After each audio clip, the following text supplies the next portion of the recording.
చాలామంది అంటుంటారు, నవ్వడం ఒక యోగం, నవ్వకపోవడం ఒక రోగం, నవ్వించడం భోగం అని. దీన్ని మనం కొంచెం మార్చాలి. నిద్రపోవడం యోగం, నిద్రపోకపోవడం రోగం, ప్రశాంతంగా నిద్రపోవడం ఒక భోగం అని. ఈరోజు మన టాపిక్ నిద్ర.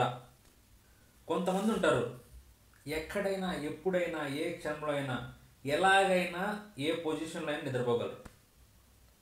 ఎగ్జాంపుల్కి మా డాడీ నిలబడైనా నిద్రపోతాడు. ఆయన రోజంతా అయినా నిద్రపోతాడు.